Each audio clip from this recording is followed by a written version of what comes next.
Sir आपका आवाज नहीं आ रहा है। हेलो सर, आपका वॉइस आ नहीं रहा है। अरे आपका वॉइस अब आ रही है। हाँ सर, अभी आ रहा है। ओके, इसके बाद में देखो DF level tank level sensor होता है। ये भी बहुत ज्यादा अभी जो गाड़ियां हैं आपकी यूरो 6 सॉरी BF 6 नहीं होता, अपने क्लास में पूरे वर्ल्ड वाइड लोग हैं, तो उन लोगों की आसानी के लिए जो यूरो 6 कंप्लाइंट है, जो यूएस का ही चलता है, उसके लिए डीएफ टैंक लेवल सेंसर भी होता है। वाटर एंड फ्यूल सेंसर आता है, ये कॉमन है, डीजल गाड़ी में आता है, आपका डीजल मीटर लगा होता है, पेट्रोल मीटर के लिए आता है, इसका कोई ये नहीं है, लेकिन बहुत इंपॉर्टेंट सेंसर होता है, क्योंकि आपका अगर पानी मिलता है डीजल के अंदर तो उसके हिसाब से ईसीएम जो है आपका लिंक मोड में चला जाता है, यानी आपका एक्सेलरेशन बंद हो जाता है। इसके बाद में आता है आपका नॉक सेंसर। नॉक सेंसर कुछ गाड़ियों के अंदर आपको दो मिलते हैं, एक अपस्ट्रीम मिलता है, एक डाउनस्ट्रीम मिलता है, ठीक है ना। इसके बाद में आता है आपका EIV प्रेशर सेंसर, ठीक है, ये क्या होता है मैं आपको आगे एक्सप्लेन करूंगा। इसके बाद DPS 1 DPS 2 differential pressure sensor, ये जो यहाँ पे मैंने प्रेशर सेंसर लिखा है, यहाँ पे 1 and 2 लिखा है, क्योंकि कमर्शियल व्हीकल में ये दोनों अलग अलग भी लगे होते हैं। इसके बाद आता है आपका टर्बो का एक्चुएटर पोजीशन सेंसर। देखो टर्बो एक्चुएटर पोजीशन सेंसर मतलब क्या है, मैं एक्चुएटर लिख दूंगा, वरना आप परेशान हो जाओगे। जनरली क्या होता है, जब भी हम लोग टर्बो की बात करते हैं तो टर्बो में जब इलेक्ट्रॉनिक टर्बो आता है उस टाइम पे ध्यान देना जरूरी होता है कि टर्बो का एक्चुएटर पोजीशन सेंसर वहाँ पे अलग होता है, और उसमें आपका ये भी बढ़ जाता है। तो सॉरी, जैसे कि आप लोगों को आदत होगा, मैं स्क्रीन पर लिख के बताता हूँ, आज मेरे पास सारे इक्विपमेंट हैं इसलिए मैं नहीं कर पाऊंगा, ठीक है। तो अगर आप लोगों ने ये लिख लिया है तो ये मेंशन करना चाहिए। एक चीज याद रखना प्लीज, ये जो मैंने सेंसर आप लोगों को लिखवाया है ना, ये डीजल इंजन के स्पेसिफिक सेंसर है, मगर जरूरी नहीं है कि हर गाड़ी में आएंगे। जैसे कि मैंने बताया, अगर आप BS 4 की गाड़ी आपको देखोगे तो उसके अंदर आपको एक number boost pressure sensor, rail pressure sensor, EGR position sensor, इसके बाद आता है आपका ये देखो वाटर एंड फ्यूल सेंसर, ये सब जो है common turbo actuator position sensor, ये सब आपके BS 4 के इंजन के अंदर आते थे। BS 6 में बाकी जो आप देख रहे हो ये सब BS 6 में। अब देखो यही चीज मैं आप लोगों को हमेशा समझाने की कोशिश करता हूं कि हर एक इतने सारे सेंसर्स हैं, तो इन सेंसर्स को हमको डिटेल में समझना जरूरी है, इनके वर्किंग प्रिंसिपल को समझना जरूरी है। अब आप देखो, अगर आप मैं बात करता हूं 2022 2023 की गाड़ियां, जिसके अंदर टर्बो भी है, EGR भी है, आपका यूरो 6 कंप्लाइंट है, आपको ये 17 सेंसर आपको इसमें देखने मिलेंगे। मगर इसके अलावा भी सेंसर, कौन से सेंसर हैं जो मैंने पहले आपको कॉमन सेंसर बताया, जिसके अंदर क्रैंकशाफ्ट पोजीशन सेंसर आ रहा है, आपका कैमशाफ्ट पोजीशन सेंसर आ रहा है, आपका कूलर टेम्परेचर सेंसर आपका आता है, फ्यूल टेम्परेचर सेंसर आपका आता है, ये सब रहेंगे। उसके अलावा ये 17 सेंसर आपको डीजल इंजन के अंदर देखने मिलेंगे, अगर ये कोई यूरो 6 कंप्लाइंट की गाड़ी है तो। और इसीलिए इनको अलग अलग तरीके से समझना जरूरी होता है। आज हम लोग क्या करेंगे, आज हम लोग जितने भी सेंसर कवर कर रहे हैं उसके साथ साथ उसके सिस्टम को भी हम लोग कवर करेंगे, और सिस्टम को कवर करने से क्या होगा कि आप लोगों को इस बात का आइडिया आ जाएगा कि चीजें कैसे काम करती हैं, ठीक है। तो जैसे मैंने बोला, सब लोग मैंने ना आज शायद मेरा चेहरा दिखाई दिया आप लोगों को, मुझे मेरी आवाज क्लियर आती है, इसलिए बीच में आवाज नहीं होती है, मुझे वो बीच में नोटिफाई करते हैं, ठीक है ना। ओके, तो देखो सबसे पहले और जो सबसे इंपॉर्टेंट सेंसर हमारा होता है वो होता है टर्बो बूस्ट प्रेशर। तो टर्बो बूस्ट प्रेशर सेंसर कहते हैं, यहाँ पे आप लोग इसकी लोकेशन देख पा रहे होंगे, ये हमेशा जो है टर्बो के इंटेक पाइप पे होगा, ठीक है, आउटलेट पे सॉरी, टर्बो के आउटलेट पे। अगर आप इंजन के अंदर देखोगे तो इंजन के इनलेट पाइप पे होगा, टर्बो से इंजन के इनलेट पाइप का कनेक्शन होता है, वहां पे आपको मिलता है मोस्टली थ्रॉटल बॉडी से पहले आप लोगों को देखने को मिलेगा। अगर आप देखो ध्यान से आपको देखोगे तो आपको जान पहचान सेंसर दिखाई देगा, क्योंकि ये सेम एग्जैक्ट सेम काम करता है जिस तरीके से आपका मैनुअल एक्चुएट प्रेशर सेंसर काम करता था। लेकिन यहाँ पे डिफरेंस क्या है, डिफरेंस ये है कि ये भी सेम टेक्नोलॉजी यूज करने के बावजूद भी, सेम तरीके का सेंसर होने के बावजूद भी, क्योंकि वैल्यू का डिफरेंस है, मैनिफोल्ड के अंदर उतना ज्यादा प्रेशर का चेंजेस नहीं होता है, लेकिन टर्बो के कारण वहां पे टर्बो का बूस्ट प्रेशर है वो बहुत ज्यादा चेंज होता है, और इसीलिए टर्बो बूस्ट प्रेशर सेंसर लगाया जाता है, ये जानने के लिए कि हमारा टर्बो कैसे काम कर रहा है, ठीक है ना। तो ये सेंसर किस तरीके से काम करता है, तो एक बार हम देख लेते हैं। आई होप टर्बो कैसे काम करता है। टर्बो को मैंने पूरी क्लास बनाई है, ठीक है, तो मैं आप लोगों को बता देता हूं, जो लोग नए हैं उन लोगों के लिए एक बार बता देता हूं कि आप लोगों को पता है क्लास नंबर कौन सी है। टर्बो को लेकर डिटेल क्लास बनाई हुई है, और कितने टाइप के टर्बो होते हैं, उनमें इलेक्ट्रॉनिक टर्बो कैसे काम कर रहा है, वो कैसे पता लगाया, आपका VGT क्या होता है, नॉर्मल वाला टर्बो क्या होता है, ये मैंने पूरा डिटेल क्लास बनाई हुई है, तो क्लास नंबर आप लोगों को बता देता हूं। तो वो अगर आप लोगों को ये नहीं पता है कि टर्बो कैसे काम कर रहा है ना, तो वो अभी इस क्लास में मैं एक्सप्लेन नहीं कर रहा हूं आपको, लेकिन अगर आपको नहीं पता है तो क्या करना, ये क्लास जब अपनी खत्म हो जाएगी तो उसके बाद में जाके वो वाली क्लास ले लेना टर्बो की, टर्बो में बहुत डिटेल में एक्सप्लेन किया मैं बता देता हूं आपको। देखो क्लास नंबर 35 36 एंड 37, ठीक है, लिख देता हूं यहाँ पे।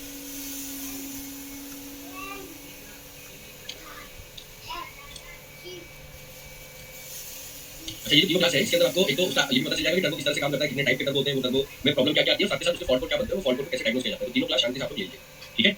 चलो वापस हमारे टॉपिक पे आते हैं। अब टर्बो जो बूस्ट प्रेशर मतलब एयर टू एग्जॉस्ट कैसे जो बूस्ट निकलता है, उसको जितना ज्यादा बूस्ट बनता है इंटेक में आने वाली हवा का, उसको ये उसका प्रेशर निकलता है। ये मेजर कैसे करता है उसके लिए हम लोग एक छोटा सा वीडियो देख लेते हैं, जिससे कि आप लोगों को ये आइडिया आ जाएगा कि ये कैसे काम करता है, ठीक है ना। ये देखिए, अब यहाँ पे क्या होता है ना, ये छोटी सी चिप होती है इस सेंसर के अंदर, ठीक है।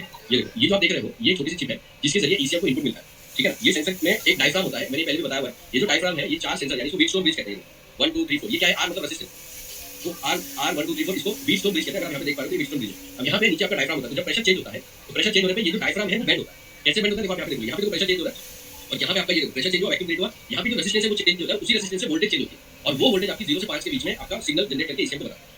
ये आपके व्हीटस्टोन ब्रिज का ये है, यहाँ पे आपका सप्लाई वोल्टेज हो गया, ये यहाँ पे आपका सिग्नल निकलता है, ये देखो इस तरीके से, ठीक है। अब एक चीज याद रखिएगा, जितने भी प्रेशर सेंसर आते हैं उनके अंदर 99% जो है वो डायफ्राम ही इस्तेमाल किया जाता है, और इसी कारण से ये वर्किंग प्रिंसिपल जो है ना बहुत इफेक्टिव हो जाता है। तो आपका ये सेंसर उस तरीके से काम करता है बूस्ट प्रेशर सेंसर। अब बूस्ट प्रेशर सेंसर को चेक करने का सिंपल तरीका होता है, अगर आप लोग नोट डाउन करना चाहते हो नोट डाउन करो, यहाँ पे मैंने दिया है। अगर ये सिर्फ 3 वायर वाला है तो ये 3 वायर वाले में आपको 5 वोल्टेज 2.5 0.5 वोल्टेज मिल जाती है, और एक आपको ग्राउंड मिल जाता है। अगेन रेफरेंस वोल्टेज चाहिए, ये रेफरेंस वोल्टेज मिलेगी, इसके अंदर 12 वोल्टेज नहीं आती है, ठीक है ना, क्योंकि यहाँ पे डायफ्राम है तो उसको 12 वोल्टेज की जरूरत नहीं पड़ती, ठीक है। 5 वोल्टेज ग्राउंड हो गया आपका, इसमें आपका 5 और 2.5 और 5 वोल्टेज, ठीक है। इसके बाद में 4 वायर वाला होता है, तो 4 वायर वाले में एक चीज याद रखना, मैंने पहले भी बोला था, क्योंकि इस सेंसर के अंदर मैनुअल एक्चुएट प्रेशर सेंसर नहीं आता है, यानी मैप सेंसर नहीं आता है, और अलग से कहीं पे भी इंटेक टेम्परेचर सेंसर नहीं दिया होता है, इसीलिए आपको यहाँ पर एक इंटेक टेम्परेचर सेंसर यहाँ पे देखने मिल जाता है। तो वो इंटेक मैनिफोल्ड के जो टोटल बॉडी के पहले लगा हुआ सेंसर है उसके लिए ये जरूरी होता है, ठीक है ना। तो आपको जो दूसरी 5 वोल्टेज मिल रही है वो 5 वोल्टेज आपको मिल रही है, क्योंकि ये जो दूसरी 5 वोल्टेज आपको मिल रही है, ये 5 वोल्टेज जो है ना, ये आपका इंटेक एयर टेम्परेचर सेंसर की यानी आईएटी की है, ठीक है। तो ये आप लोगों को ध्यान में रखना है। इसके बाद में सिग्नल का जो तरीका है वो एकदम लीनियर मोशन में होता है। आप जब एक्सेलरेट करोगे तो वोल्टेज जो है वो 1.5 से लेकर 1.5 वोल्टेज तक होती है। जैसे आप एक्सेलरेट करोगे 4.5 से लेकर 5 वोल्टेज तक चली जाती है। इसी तरीके से आपको पता चल जाता है कि सेंसर हमारा काम कर रहा है या नहीं कर रहा है। टर्बो वेरिएंट के लिए ये सेंसर बहुत ज्यादा इंपॉर्टेंट होता है, क्योंकि अगर ये सेंसर इनपुट नहीं देगा तो इससे आपको पता नहीं चलता है कि इंटेक आपका जो इंटरनल कंबशन चेंबर में जो एयर आ रही है वो कितनी प्रेशराइज्ड है। अब यहाँ पे ना एक चीज और समझना जरूरी है कि हम लोग टर्बो का इस्तेमाल हो गया, ईजीआर का इस्तेमाल हो गया, या फिर जो नए इक्विपमेंट हाई प्रेशर पंप हो गया आपके, या हाई प्रेशर इंजेक्टर्स हो गए, इनका इस्तेमाल हम लोग डीजल में क्यों करते हैं और इंजन पेट्रोल में क्यों नहीं करते, ठीक है। और ये बहुत रिलेवेंट क्वेश्चन है, क्योंकि इसी के हिसाब से आपको समझ आता है कि क्यों सिस्टम लगाए गए हैं। अब देखिए सिस्टम लगाने का जो सबसे इंपॉर्टेंट जरूरी बात है वो ये है कि दोनों का केमिकल कंपाउंडिंग, यानी आपका जो पेट्रोल है और डीजल है, इनकी जो केमिस्ट्री है इसमें बहुत ज्यादा डिफरेंस है। पेट्रोल बहुत हल्का होता है और डीजल बहुत ज्यादा हैवी होता है। पेट्रोल का ट्रैवल टाइम यानी विस्कोसिटी जो है वो बहुत लो होती है, आपके वाटर से भी कम होती है, कई बार पानी से भी हल्का होता है आपका पेट्रोल, तो वो ट्रैवल बहुत अच्छी तरीके से करता है। यानी डीजल आपका जो टैंक है, पेट्रोल टैंक से लेकर आपके इंटरनल कंबशन चेंबर में जाने तक का टाइम है वो बहुत कम होता है। विस्कोसिटी का मतलब क्या होता है, ट्रैवल टाइम ऑफ लिक्विड, तो वो बहुत कम होता है। इसी कारण से आप लोग जब बहुत जाते हो, ठीक है, डीजल की बात करते हैं हम लोग, तो डीजल में क्या होता है, डीजल की विस्कोसिटी बहुत हाई है। आपने देखा होगा डीजल लोग ऐसे एक सीधी बर्तन निकाल के रख देते हैं गैस के अंदर और वो उल्टा नहीं इवेपोरेट नहीं होता है। उसी की जगह पर हम लोग उलट से देखें, उसी तरीके से देखें, पेट्रोल जो है इवेपोरेट नहीं होता है, बहुत हल्का होता है, इसका विस्कोसिटी बहुत कम होता है, ट्रैवलिंग टाइम बहुत फास्ट होता है। डीजल का एकदम उल्टा है। अब इंटरनल कंबशन इंजन में तो कुछ भी चीज जाएगी तो वो जलेगा, लेकिन अगर डीजल का जो नेचर है वो बहुत स्लो है, वो गैस नहीं है, वो केमिकल, तो वो केमिकल बहुत स्लो है। तो इसी प्रोसेस को, स्लो प्रोसेस को अगर हम लोग प्रेशराइज कर दें तो उसकी जो ताकत है वो बहुत ज्यादा गुना बढ़ जाती है। इसका एक सिंपल एग्जांपल देता हूं मैं कि आपने एक ये बलून लिया और बलून के अंदर आपने हवा भरी। अब नॉर्मली जो हवा आपने भरी है उस हवा से हम किसी को नुकसान नहीं पहुंचा सकते, लेकिन अगर मैं इस बलून को एक तरफ से बांध के बहुत ज्यादा प्रेस करूं और किसी के मुंह के सामने जाके छोड़ूं तो उसको उसी हवा से एक बहुत अच्छा झटका बैठेगा, ठीक है, बहुत बढ़िया झटका उसको लगेगा। और यही जो ताकत है ना वो प्रेशराइज करने से आ जाती है, इसको कहते हैं केमिस्ट्री। और इसी प्रेशर का इस्तेमाल किया जाता है डीजल इंजन में। एंड यही कारण से अब देखिए क्या हो रहा है, हवा भी जा रही है डीजल इंजन के अंदर, तो समझ लो हमने फ्यूल को प्रेशराइज कर दिया, लेकिन हवा हमारी नॉर्मल जा रही है, तो इससे कोई ज्यादा डिफरेंस तो क्रिएट होगा नहीं। इसीलिए डीजल इंजन में आपकी एयर को भी प्रेशराइज किया जाता है। हालांकि पेट्रोल में भी इसका फायदा होता है, इसलिए पेट्रोल में भी डीजल वेरिएंट आते हैं, टर्बो वेरिएंट आते हैं, दोनों ही आते हैं। तो दोनों में से जो भी आप मतलब इंजीनियर्स को बेटर लगता है वो परफॉर्मेंस के हिसाब से उसको बढ़ा देते हैं। अब अगर समझो मेरी पेट्रोल गाड़ी अगर मैं चाहूं कि उसका परफॉर्मेंस मुझे अच्छा मिले तो उस केस में मुझे क्या करना होगा, मुझे उसके अंदर टर्बो लगाना होगा, ठीक है, मुझे उसकी ट्यूनिंग करके उसका फ्यूल इंजेक्शन क्वांटिटी और फ्यूल इंजेक्शन का टाइमिंग उसको बढ़ाना होगा। ये सब करने के बाद में मुझे एक बढ़िया सा परफॉर्मेंस और ये मिल जाएगा, ठीक है। ये चीज दोनों याद रखिएगा। डीजल के अंदर डीजल का विस्कोसिटी कम होने के कारण हम लोग बहुत सारा सिस्टम का इस्तेमाल करते हैं जिससे हम प्रेशराइज फ्यूल को इंटरनल कंबशन चेंबर में डाल सके, ठीक है। अब यहीं पर जो दूसरी चीज आ जाती है वो ये कि एयर के लिए हम लोग टर्बो का इस्तेमाल कर रहे हैं, टर्बो को प्रेशराइज करते हैं। और अब तीसरा एक और यहाँ पे एलिमेंट यूज हो जाता है, ऐड हो जाता है, और वो ये है कि डीजल इंजन कंपैरिजन में, पेट्रोल के कंपैरिजन में डीजल इंजन ज्यादा आपका एमिशन यानी पोल्यूशन पैदा करते हैं, उसमें खास करके होता है नाइट्रोजन ऑक्साइड। नाइट्रोजन ऑक्साइड को भी कम करने के लिए ओवर द पीरियड बहुत सारे चीजों का इस्तेमाल किया गया है, लेकिन हम लोग देखेंगे कि कैसे उसका इस्तेमाल किया जाता है, ठीक है ना, आगे आने वाले इसमें देखेंगे। अब देखो इसके बाद में आता है common rail pressure sensor. I hope common rail pressure sensor क्या होता है, कैसे होता है, ये क्या काम करता है, तो आप लोगों को पता होगा। ये भी प्रेशर सेंसर, लेकिन ये लिक्विड का प्रेशर लेता है। ये हमारा जो प्रेशर सेंसर था ये था हमारा टर्बो बूस्ट प्रेशर सेंसर, यानी हवा का प्रेशर ले रहा था। अब जैसे कि मैंने बताया आपको टर्बो बूस्ट प्रेशर सेंसर इसलिए लगाया क्योंकि डीजल इंजन में टर्बो के जरिए हम लोग आने वाली हवा को प्रेशराइज कर रहे हैं। और फ्यूल प्रेशर सेंसर यानी रेल प्रेशर सेंसर हमने इसलिए लगाया क्योंकि जो फ्यूल हमारा हाई प्रेशर पंप से प्रेशराइज होकर कॉमन रेल में आ रहा है, वहां से हम लोग उसको तो यहाँ पर लेकर आ रहे हैं, इंजेक्टर लेकर जा रहे हैं, उसका प्रेशर नापने के लिए हम रेल प्रेशर सेंसर का इस्तेमाल करते हैं। रेल प्रेशर सेंसर बहुत सिंपल सेंसर होता है, 3 वायर का सेंसर होता है आपका। एक के अंदर आपकी 5 वोल्टेज आती है, दूसरे के अंदर 5 वोल्टेज आती है और एक ग्राउंड आपका होता है। जो 5 वोल्टेज आपको दिखाई दे रही है, दो में से एक जो की रेफरेंस होती है, एक आपका सिग्नल होता है जो आप जैसे क्लोज हार्नेस करेंगे वैसे ही वो बदल जाएगा और सिग्नल देना शुरू कर देगा, जो होगा 1.5 से लेकर 4.5 के बीच। 3 वोल्टेज का थ्रेशोल्ड होता है सिग्नल, ठीक है। तो ये हो गया हमारा। अब रेल प्रेशर सेंसर को समझने के लिए आपको समझना पड़ता है पूरा का पूरा सीआरडीआई सिस्टम। और सीआरडीआई सिस्टम आई थिंक आप में से बहुत सारे लोगों को पता भी होगा, लेकिन मैं खाली आज रिपीट इसलिए कर रहा हूं क्योंकि सेंसर को अच्छी तरीके से BS4 के अगर आपको समझ जाओगे ना तो BS6 में जो या फिर यूरो 6 में जो सेंसर लगे हुए हैं ना वो आप और बेहतर तरीके से समझ पाओगे, ठीक है। तो देखिए ये है हमारा कॉमन रेल का ये सीआरडीआई सिस्टम। सीआरडीआई का फुल फॉर्म होता है common rail direct injection. Common rail direct injection मतलब कि हम पहले क्या होता था, मैनीफोल्ड में आपकी रेल लगी होती है तो मैनीफोल्ड में फ्यूल इंजेक्ट होता है, उसके बाद में हम लोग उसको लेकर जाते थे जो कि मतलब इंटरनल कंबशन चेंबर में बॉल खुलने के बाद में कनेक्ट होता है। इस तरीके से हमारा ये सिस्टम पहले काम करता है, लेकिन क्योंकि डीजल इंजन में प्रेशर को सही तरीके से बनाए रखने के लिए हमने कॉमन रेल का इस्तेमाल किया और इंजेक्टर को डायरेक्ट सिलेंडर के अंदर लगाया जिससे कि स्प्रे लाइन डायरेक्ट हो जाएगा, उससे जो डिले टाइम है वो बच जाएगा, लेटेंसी कम हो जाएगी, ठीक है। ये सीआरडीआई सिस्टम कैसे काम करता है, सिंपल है। यहाँ पर देखो आपका कंट्रोल यूनिट यानी ईसीएम हो गया आपका। हाई प्रेशर पंप होता है, फ्यूल टैंक से फ्यूल फिल्टर के अंदर फ्यूल जाता है, क्लीन होता है, क्लीन होने के बाद हाई प्रेशर पे जाता है, हाई प्रेशर पंप इसका प्रेशराइज करता है। प्रेशराइज करने के बाद में जो रेड लाइन आप देख रहे हो ये प्रेशराइज फ्यूल है, ये प्रेशराइज फ्यूल आपका जाता है कॉमन रेल में। कॉमन रेल यानी आपकी बात होती है, यहाँ पे आपका ऊपर लगा होता है प्रेशर सेंसर या एक साइड में यहाँ पर लगा होता है प्रेशर सेंसर। अब यहाँ पे जो आप देख रहे हो ये आपका पीसी यानी प्रेशर कंट्रोल वॉल्व। ये जो प्रेशर कंट्रोल वॉल्व है इसमें हमको ये एक्चुअली में रिटर्न वॉल्व, ठीक है। यहाँ से दोनों जगह से इसमें लो प्रेशर जाता है, उसके अंदर हाई प्रेशर जाता है जो डायरेक्ट कॉमन रेल पे जाता है। यहाँ से हम लोग लो प्रेशर का रिटर्न भी मैनेज करते हैं। तो इसी के बाद में आपका जो डायरेक्ट इंजेक्शन इसलिए बोला जाता है क्योंकि कॉमन रेल में जो फ्यूल गया है इसके प्रेशर को और ज्यादा बढ़ाया जाता है, उसके बाद में ये फ्यूल इंजेक्टर पे जब स्प्रे होगा तो प्रेशर रिलीज होगा, ठीक है। और उसको मेंटेन करने के लिए कॉमन रेल के अंदर एक सर्टेन प्रेशर जो है वो मेंटेन करना चाहिए, अदरवाइज वो ठीक तरीके से काम नहीं करेगा, ठीक है। तो प्रेशर कंट्रोल वॉल्व जो है वो उसका काम करती है, ये बेसिकली रिटर्न वॉल्व है। लेकिन हम क्या करते हैं, प्रेशर सेंसर बता देता है लेकिन थोड़ा सा उसमें हमको थोड़ा ध्यान रखना होगा, ठीक है। तो ये देखो अब ये है हमारा बॉश का कॉमन रेल, इसमें एक तरफ लगता है सेंसर और दूसरी तरफ लगती है डीआरवी। ये फोटो मैं आप लोगों को बता रहा हूँ, उसका एक सिंपल रीजन समझिए। ये फोटो दिखाने का रीजन ये है कि आपके या तो इस पोजीशन पे आपको रेल प्रेशर सेंसर मिलना चाहिए, ठीक है, या फिर आपको इस पोजीशन पे रेल प्रेशर सेंसर मिलना चाहिए, लेकिन रेल प्रेशर सेंसर कंपलसरी मिलना चाहिए, ठीक है। तो आपका डीआरवी हो गया, ये वाला डीआरवी है या प्रेशर कंट्रोल वॉल्व है, ये आपका अलग है जो कि प्रेशर स्विच का काम कर रहा है, प्रेशर रिलीज वॉल्व का काम कर रहा है, ठीक है ना। ये है कॉमन रेट, इसमें कंफ्यूजन मत रखो। कुछ इंजन के अंदर डीआरबी यहाँ पर नहीं आती है, वो आपके सीधा हाइड्रोजन पंप पे लगी हुई होती है प्रेशर रिलीज करने के लिए, लेकिन बहुत सारी गाड़ियों में दोनों यहाँ पर होती है, इस तरीके से आपको दिखाएगा। ठीक है, हम लोग थोड़ा सा क्या करेंगे ना, एक वीडियो के माध्यम से सीआरडीआई सिस्टम को एक बार समझ लेंगे। ट्रक वगैरह भी मैंने जैसे आप लोगों को बताया कि लिया है। देखो ये है आपका कॉमन रेल इंजेक्शन सिस्टम, पूरी तरह से अगर आप देखो इसको तो ये इस तरीके से दिखाई देगा। ठीक है, आई होप आप लोगों को दिखाई दे रहा। ठीक है, ये आपका फ्यूल टैंक से लेकर हाई प्रेशर पंप से कॉमन रेल से इंजेक्टर से स्प्रे। ठीक है, ये पूरा इस तरीके से काम करता है। इसमें क्या होता है, प्रेशर का डिफरेंस होता है, और सीआरडीआई सिस्टम होने के कारण ही आपका इंजेक्टर जो है वो 1800 बार तक का प्रेशर जनरेट कर सकता है। और 1800 बार का प्रेशर मतलब ये है कि अगर मैं सिर्फ 1 ml फ्यूल भी दूं तो मैं कंबशन क्रिएट कर सकता हूं, क्योंकि मैंने डीजल का प्रेशर बहुत ज्यादा बढ़ा दिया हुआ है। और वो ही आप यहां पर देखिए।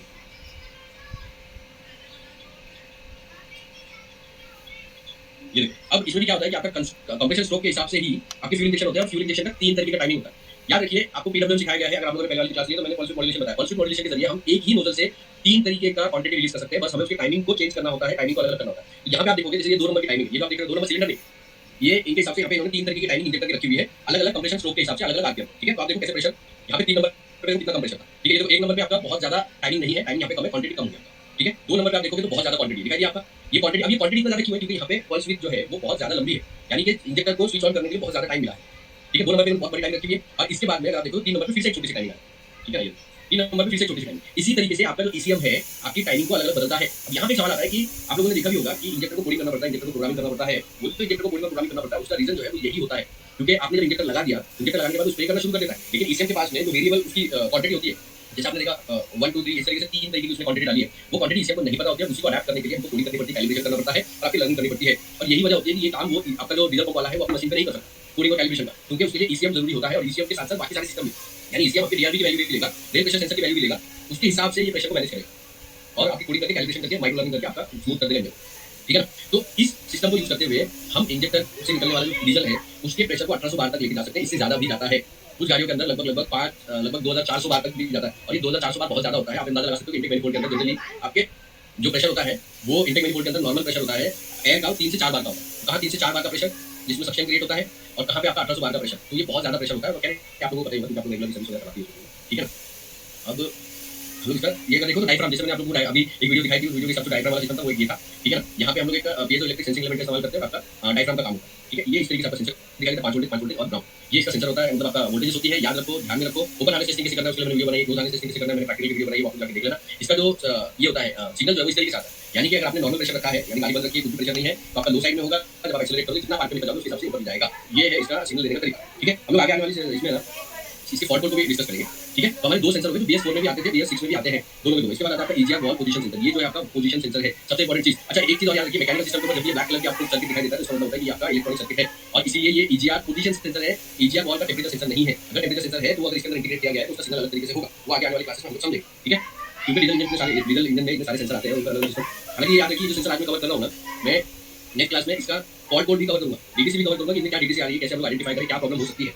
ठीक है, ट्रबल के साथ ये हमारा EGR है। EGR वॉल्व आप लोगों को अगर नहीं पता है तो बताया, तो EGR का मतलब होता है एग्जॉस्ट गैस रिसर्कुलेशन, जिसका मतलब होता है कि आपका जो एग्जॉस्ट गैस है हम उसको इस्तेमाल कर रहे हैं डीजल इंजन में यूज करके नॉक्स को कम करने के लिए, यानी नाइट्रोजन ऑक्साइड को कम करने के लिए। ये कैसे काम करता है, यहाँ पे ये छोटे से इमेज के जरिए आप लोग देख सकते हो। देखो, ये आपकी एग्जॉस्ट गैस है, इनटेक अपना ये इंटरनल कंबशन में जब एग्जॉस्ट गैस आपकी निकल रही है तो वहीं से थोड़ा सा एग्जॉस्ट गैस जो है वो आपके EGR के अंदर जाती है। EGR का कूलिंग चेंबर होता है, कूलिंग चेंबर में जाकर गैस जो है वो आपकी रिड्यूस हो जाती है, सॉरी टेंपरेचर उसका रिड्यूस हो जाता है, और टेंपरेचर रिड्यूस होने के बाद में यहाँ पे आपका EGR कूलर वॉल्व होती है, EGR वॉल्व के जरिए वो आपके सीधा EGR वॉल्व जब खुल जाएगी तो आपके इंटेक मैनिफोल्ड में चली जाती है। अब ऐसा करने से फायदा क्या होता है, एक बार ये वाली वीडियो आप लोग देख लो, ये इसका बेसिक एक्सप्लेनेशन है। इस बेसिक एक्सप्लेनेशन के जरिए जो है आप लोगों को ये चीज समझ में आ जाएगी कि EGR में हो क्या रहा है। EGR का मतलब है एग्जॉस्ट गैस रिसर्कुलेशन सिस्टम, तो एग्जॉस्ट गैस को हम रीसर्कुलेट कर रहे हैं इंटेक मैनिफोल्ड में। इससे क्या होता है कि जो एग्जॉस्ट गैस, इतनी सारी एग्जॉस्ट गैस एटमॉस्फेयर में जा रही थी, उसके अंदर नाइट्रोजन ऑक्साइड बहुत ज्यादा थी, हमने उसमें से कुछ गैस को वापस से यूटिलाइज कर लिया, इसकी वजह से वो जो नाइट्रोजन ऑक्साइड थी वो हमारे एटमॉस्फेयर में जाने से बच गई, और इस तरह हमने पोल्यूशन को कंट्रोल कर लिया, खत्म नहीं किया। ठीक है, ये भी याद रखिए। अब नए तरीके की जो EGR वॉल आती है उसमें वो कैसे काम करती है, एक बार वीडियो के माध्यम से समझते हैं। ये देखिए, ये आपकी है जिसको हम लोग बोलते हैं DC motor gear train pocket EGR wall. इसके अंदर जो मेन चीज है वो आपका कूलिंग चेंबर से लेकर ये सारी चीजें हमको देखनी पड़ती है। ठीक है ना, ये आपका EGR वॉल आगे एग्जॉस्ट पाइप के साथ में, ये आपका EGR कूलिंग चेंबर है, और ये आपका बाईपास वॉल है। तो ये जो आप देख रहे हो ये आपका बाईपास वॉल है, यहाँ से ही बाईपास करके रिसर्कुलेट किया जाता है एग्जॉस्ट वॉल को। यहाँ से कूलिंग चेंबर में आती है, कूलिंग चेंबर में आपकी एग्जॉस्ट गैस जब कूल होती है, ठीक है, यहाँ से कूलेंट आ रहा है, यहाँ से कूलेंट जा रहा है, इसलिए यहाँ पे कूलिंग चेंबर है, इसके अंदर जो कूलेंट होता है, और टेम्परेचर जो आपका रिड्यूस हो जाता है, और एयर का जो टेम्परेचर रिड्यूस हुआ है वो फिर आपकी जाती है इसके अंदर, ये आपका इंटेक मैनिफोल्ड पे वॉल आपकी ऊपर होगी। ये जो है आपकी ये पॉकेट वॉल है, एक आपकी बटरफ्लाई वॉल भी आती है, तो ये देखना जरूरी होता है कि कौन से वॉल है, उसी के हिसाब से सेंसर आपका चेंज होता है। तो अगर आप पॉकेट वॉल वाले सेंसर को देखोगे तो पॉकेट वॉल आई हो, ये आप लोगों को समझ आ गया। ठीक है ना, ये पूरा का पूरा ये जो आप देख रहे हो, ये जो सेंसर आप देख रहे हो, ये पॉकेट वॉल का सेंसर। ठीक है ना, इसके अंदर अगर आपका बटरफ्लाई वॉल वाली होगी तो बटरफ्लाई वॉल जो होती है उसके अंदर आपको सेम सेंसर मिलेगा जो आपका होता है इसके लिए इलेक्ट्रॉनिक थ्रॉटल कंट्रोल के लिए। थ्रॉटल बॉडी के लिए जो सेंसर आता है वही सेम सेंसर आपका बटरफ्लाई वॉल के लिए भी आता है। नॉर्मली जो आपकी पॉकेट वॉल होती है यानी प्रेसिंग वॉल होती है जिससे कि वो खुलती है अंदर जाती है, तो इसलिए ये वाला सेंसर यूज किया जाता है। ठीक है, अच्छा इसमें एक चीज और याद रखिएगा, ईजीआर थ्रॉटल बोली जाती है, तो ईजीआर अलग लगी है और ईजीआर की थ्रॉटल अलग लगी है। थ्रॉटल बेसिकली क्या काम कर रहा होता है कि वो इलेक्ट्रॉनिक थ्रॉटल ही है जैसे पेट्रोल में आता है वैसे डीजल में, बस इनटेक मैनिफोल्ड में आपका जो ईजीआर का ये है कूलिंग होने के बाद में जो एयर है उसको रिसर्कुलेट करने का काम कर रहा होता है। वहां पे आपका जैसे मैंने बताया आपको बटरफ्लाई वॉल होती है, उस केस में आपको उसको उसी तरीके से देखना है। ठीक है, बहुत सिंपल सेंसर होता है, 3 वायर का सेंसर मिलेगा आपको, इसके अंदर कोई ज्यादा कॉम्प्लिकेशन इसके अंदर नहीं आती है। ठीक है ना, ये देखो 2.5 या फिर आपको 5 वोल्टेज रेफरेंस और ग्राउंड, ये 3 इसके अंदर आते हैं। इसमें फॉल्ट कोड वगैरह क्या आता है वो आगे आने वाले सिस्टम में हम देखेंगे। ठीक है ना, तो ईजीआर वॉल सेंसर आप लोगों को अगर समझ में आ गया है तो मैं आगे बढ़ता हूँ। जो एक और हमारा सेंसर है जो पहले कमर्शियल व्हीकल में बहुत ज्यादा आता था, BS4 में भी और अभी BS6 में हर गाड़ी में कंपलसरी डीजल के अंदर, वो है हमारा नॉक सेंसर। अब ये नॉक सेंसर जो है मैंने ये लास्ट वाला नॉक सेंसर दिया हुआ है जो आपका जिसको हम लोग मेजर नॉक सेंसर कहते हैं, जो आपके SCR सिस्टम में बात करते हैं। ठीक है ना, ये जो आपका sensor knock sensor exact same काम करता है जिस तरीके से आपका ये काम करता है।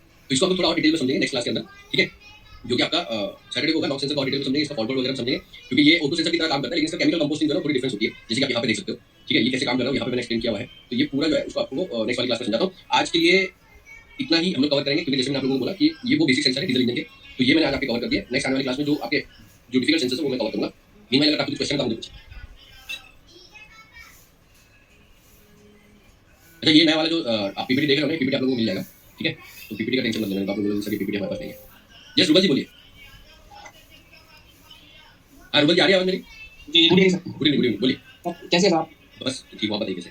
अरे यार सर, मैं अल्हम्दुलिल्लाह मैं ठीक हूँ। मैं एक काम किया, वो PDF फाइल भेजा और वीडियो भेजा, तो मेरे जो पोर्ट है वो पोर्ट में जो आ रहा सिस्टम टू लिंक और पोर्ट में जो पोर्ट आ रहा है वो सिस्टम पे हमको जो करना है वो मैंने पहले वो सॉफ्टवेयर लॉन्ग टर्म चेक किया। वहाँ पे हमारे जो सॉफ्टवेयर में है वो बहुत लॉन्ग टर्म बहुत ज़्यादा है, तो मैंने पहले फुल किया, तो मैंने फुल चेक किया, फुल ठीक है। सिस्टम टू लीन डीजल गाड़ी पेट्रोल गाड़ी आपकी? पेट्रोल गाड़ी है ना। सिस्टम टू लीन दिखा रहा है आपका। आपकी एयरलाइन पूरा चेक किया आपने? एयरलाइन आपका थ्रॉटल बॉडी हो गया, इंटेक मैनिफोल्ड, एयर फिल्टर काम हो गया बॉस, काम हो गया ना? क्या क्या प्रॉब्लम निकला उसमें? जी काम हो गया। तो मेरे क्वेश्चन ये है, अगर इसमें मैं जो जैसे मैंने सिस्टम टू लिंक और है तो मैंने अल्हम्दुलिल्लाह बहुत पहले ये प्रॉब्लम सॉल्व किया, लेकिन इसमें मेरे बहुत सारा याद दिखा नहीं हुआ। तो सिस्टम जो लिंक होता है कोई का एक कम होता है, इंटेक लाइन का इंटेक लाइन को लीकेज है, हो सकता है स्पार्क प्लग के कारण कम है, इसलिए जो है मेरे जो मैथ के अंदर वो खराब हो जाती है। करेक्ट, तो मैंने इसमें कुछ देखा जितना नहीं उतना सही है, तो मैंने क्या किया, एक मैथ का चेक किया, अल्हम्दुलिल्लाह गाड़ी हो गया। तो मेरे क्वेश्चन है, अगर सब सेंटर में कोई दिक्कत है, कुछ नहीं, कोई कुछ नहीं वहां पे मैथ कोई कुछ किया, तो मेरे क्वेश्चन है, अगर मैथ का काम कर रहा है तो सॉफ्टवेयर बिल्कुल वहां पे काम फर्क देगा क्या? हाँ मैं आपको समझा देता हूँ। एक्चुअली में आपका जो सेंसर है वो पूरी तरह डेड नहीं है, इसको एजिंग प्रॉब्लम बोलते हैं। ठीक है ना, इसमें क्या होता है कि सेंसर आपका जो सिग्नल बनाना चाहिए ना वो पूरी तरह नहीं बना रहा है लेकिन प्रॉपर नहीं बना रहा है, और इसी की वजह से ECM के पास में उस सेंसर का प्रॉपर फॉल्ट नहीं बनेगा, DTC नहीं बनेगी क्योंकि वो सेंसर डेड नहीं है, बूढ़ा हो चुका है। ठीक है ना, लेकिन उससे रिलेटेड जो प्रॉब्लम क्रिएट हो रही है उस प्रॉब्लम को वो यहाँ पर एरर के तौर पे आपको दिखाता है, क्योंकि वो जो प्रॉब्लम आपको मिली है सिस्टम टू लीन वाली वो मिली है क्योंकि उसने आपके ऑटो सेंसर की वैल्यू को स्टडी किया। सही बात है ना, तो ये इस तरीके से सिस्टम आपका काम कर रहा है। तो जरूरी नहीं है अगर सेंसर पूरी तरह डेड नहीं है तो सेंसर का फॉल्ट बने, ऐसा जरूरी नहीं है। सिस्टम लीन हो गया क्योंकि ECM को ये पता चल रहा है क्योंकि सिग्नल पूरा नहीं बना रहा है, अधूरा बना रहा है, तो ECM को पता चल रहा है कि एयर जो है वो कम आ रही है और उसी सिग्नल सेंसर से पता चलता है, इसलिए उसने फॉल्ट बना दिया आपको सिस्टम टू लीन। ठीक है, तो ये याद रखिए इस वजह से हुआ है। अदरवाइज ये सिस्टम टू लीन के बहुत सारे कारण हो सकते हैं, आपका एयर फिल्टर जाम हो सकता है, थ्रॉटल बॉडी जाम हो सकती है, ऐसे बहुत सारे रीजन इसके हो सकते हैं। यस रूबल जी बोलिए। तो मेरे जो रीजन इसलिए मैंने सोचा क्योंकि मैं जब एक्सेलरेटर पेडल पैर रहा था तो मेरा फुल फिकर नहीं हुआ, तो मैंने सोचा हमारे जो प्रॉब्लम दो हो सकते हैं, दोनों से एक हो सकता है, इसलिए मैंने देखा अल्हम्दुलिल्लाह कोई पैसा गिर गया। हमारे कंपनी काम करने ये अच्छा है, अगर कोई किताब देखना चाहते हो तो इस तरह के आपको मिल जाती है। तो मेरे पास कुछ जैसे हमें फुल प्लान पूरा खुलने की जरूरत है, आपको कोई खुलने आपके जब आप देखने की जरूरत नहीं है, गैस लगाया तो आपको पूरा रेट आ गया, ये पैसा कितना है। करेक्ट, सही बात है, वो एक एडवांटेज रहता है कंपनी में काम करेंगे ना, तो ये एडवांटेज बहुत बड़ा होता है कंपनी में। ये इसलिए क्या, क्योंकि अगर जरूरत है इसको जरूरत है तो अल्हम्दुलिल्लाह आपको बोलेगा, हम ये बोलूंगा इसको पैसा बोलने का कोई बात नहीं, वो चला हम इसको जरूरत है तो हाँ कोई बात नहीं, आप एक बार भेज दीजिएगा रूबल जी ग्रुप में, जिसको भी उसका जरूरत लगता है वो ले सकता है। ठीक है ना रूबल? ओके, यस रमनदीप जी बोलिए आपका सवाल। रमनदीप जी आवाज आ रही मेरी? बोलिए। ईजीआर वॉल और बेस गेट का क्या फर्क है? नहीं, ईजीआर वॉल और बेस गेट टर्बो के ऊपर बना हुआ है। ईजीआर वॉल और बेस गेट में बहुत फर्क है। ईजीआर वॉल जो है आपकी वो एग्जॉस्ट गैस रीसर्कुलेशन यानी एग्जॉस्ट गैस हम इस्तेमाल करके इंटरनल कंबशन चेंबर में डालते हैं। वेस्ट गेट होता है टर्बो के जो प्रोपेलर को घुमाने के लिए एग्जॉस्ट गैस का इस्तेमाल किया जाता है, उसको बाईपास करने के लिए। वो बाईपास की जो गैस है वो भी तो इंटरनल कंबशन में नहीं, एग्जॉस्ट से बाहर जाती है। अच्छा, एग्जॉस्ट से बाहर। हां, उससे क्या होता है, टरबाइन को हम लोग नहीं घुमा रहे हैं, तो एग्जॉस्ट का जो आउटलेट है बूस्ट प्रेशर सेंसर वहाँ पे नहीं लगा होता नहीं सर, आपको याद होगा थोड़े टाइम पहले, 2 महीने पहले की बात होगी, 3 महीने पहले वॉक्सवैगन थी। हाँ। इस बार आपको फोटो भेजी थी, इस पे मतलब एक बेस गेट है जिसके ऊपर एक सेंसर लगा हुआ है। हाँ। लेकिन प्रॉब्लम क्या है कि सेंसर अलग से नहीं डाल सकते, क्योंकि वो सेंसर उन्होंने क्या किया, अंदर बारी पोर्ट से इसको मतलब अंदर से लेकिन वो शुरू पोजीशन में सेंसर, वो पोजीशन सेंसर है, प्रेशर हाँ जी, सेंसर। हाँ जी। अच्छा, वो पोजीशन सेंसर हो गया। हाँ जी।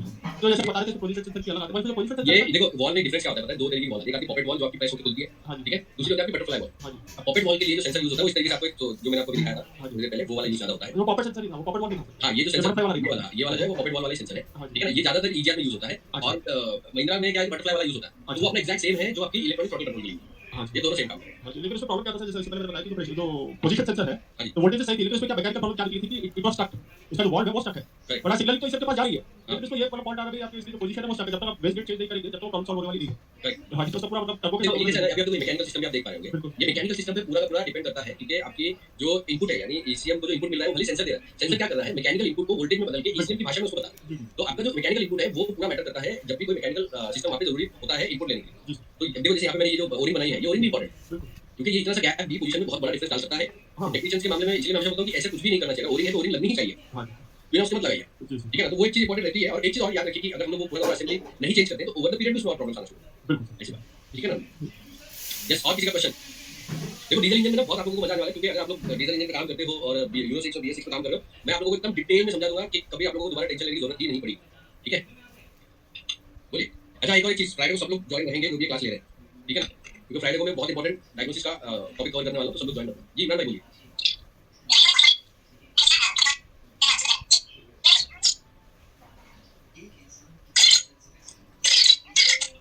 इमरान भाई आपके यहाँ से आवाज नहीं आ रही है? नहीं नहीं आपकी आवाज क्लियर नहीं है। एक मिनट। पीछे एक बार हैंड रेज़ करो। जी सज्जन भाई बोलिए।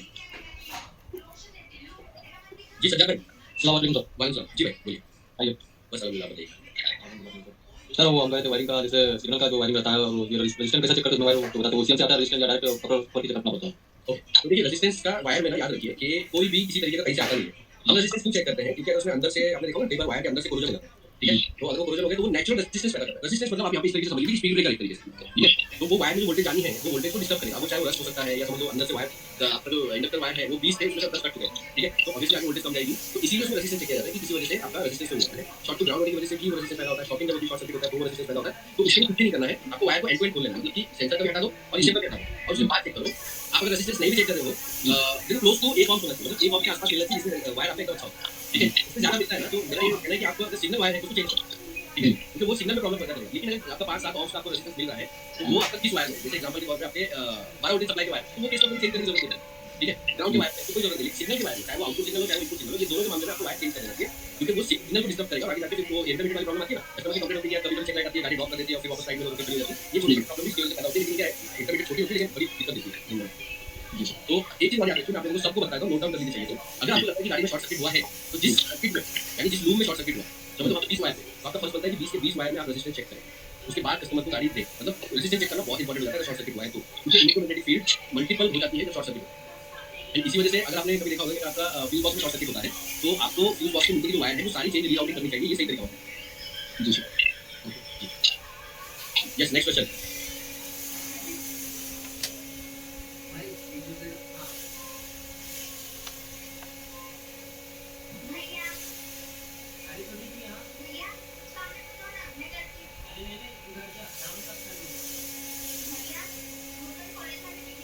यस रुपल जी बोलिए। तो सर जी रुपल जी बोलिए। और क्या ऑफिस को क्लास भी था सर। ओके मंडे को चलो सब चालू होगा, कंटिन्यू थोड़ा देखिए हाँ हाँ मैं अपने सॉफ्टवेयर एक्चुअली कवर करने वाला हूँ और गाड़ी पे भी कैसे यूज किया जाएगा ये दोनों कवर करने वाला हूँ, इसके लिए थोड़ा सा टाइम लगा। बेसिकली एक्चुअली मैं वो क्या बताएगा, ये जो सैटरडे से लेकर मतलब फ्राइडे से लेकर मैं ऑफिस में हुई नहीं, इस वजह से थोड़ा सा ठीक है ना? यस निहाल अंसारी बोलिए आपका क्वेश्चन। हेलो जी बोलिए। हाँ सर, ये पूछा था मेरे बाजू में एक मैनेजर लोडिंग गाड़ी है जी उसका कैसा गाड़ी स्टार्ट करते हैं तो उसके यहाँ पर ऐसा सेंसर जो आते हैं वहाँ से वो गाड़ी रिकॉर्डिंग आने पर गाड़ी स्टार्ट हो जाए। अच्छा तकलीफ चालू रहती है, कोई तकलीफ नहीं, बंद करने के बाद वापस स्टार्ट होते हैं। मतलब अगर आप कितनी देर तक चालू रहती है, कंटिन्यू चालू रहती है?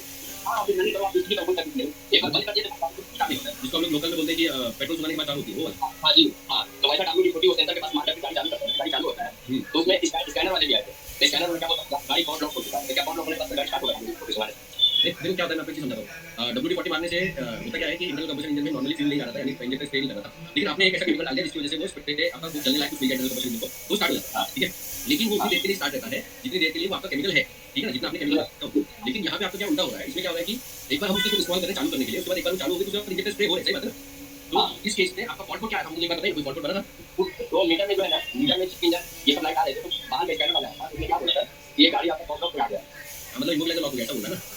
हाँ, तो वो बोलता है कॉन्ट्रैक्ट पे गाड़ी इसका कॉस्ट छुड़ाना पड़ेगा, ऐसा गाड़ी चालू होगा। वही मैं पूछना था कि बहुत लोग होने के बाद गाड़ी स्टार्ट हो गया, देखो कोड लॉक होता है ना, इंजेक्टर स्प्रे करना बंद कर देता है, लेकिन आपका वो किसी भी हालत में स्प्रे नहीं करे, सुनाने के बाद भी स्प्रे नहीं करता है। ये तो स्प्रे कर रहा है, इसी बात का मेरे कोई नहीं करेक्ट, मैं आपको बताता हूँ क्या महिंद्रा की गाड़ी है ना, हमारा अभी तक यही गाड़ी BS6 BS4 ये फोटो BS4 है ना, इसका ना क्रैंक शाफ्ट सेंसर एक बार साफ करके लगा के देखो। वो भी सर उसने उसने मिस्त्री में मालूम है ना, हाँ। प्लेन स्टेशन ने डाला और ये स्विच प्रेशर जो आते हैं ना, हाँ। वो ने डाला, उसका ये प्रेशर है जो अपना इंजन में जो फिल्टर है उसका ये प्रेशर पंप वो चेंज दिया था, उसे चेंज किया। और अपना पंप चेंज करने के बाद स्विच ऑन करते हैं, उससे डीजल हल्का मतलब डीजल नहीं आ रहा, जब स्टार्टर मारते हैं हल्का प्रेशर उसमें बनता है, फिर हाथ से दबाने का प्रेशर। हाँ तो देखो मैं एक चीज बताता हूँ आपको, इसके अंदर जो है प्रॉब्लम आपका इमोबिलाइजर का है नहीं, ठीक है, लेकिन आपका जो ECM है ना, ECM को आपको एक बार पूरा का पूरा रीसेट करवाना है, ठीक है। हाँ कई बार क्या होता है ECM जो है ना वो लो वैल्यू में इंजेक्टर स्प्रे नहीं कर रहा है, ठीक है, यानी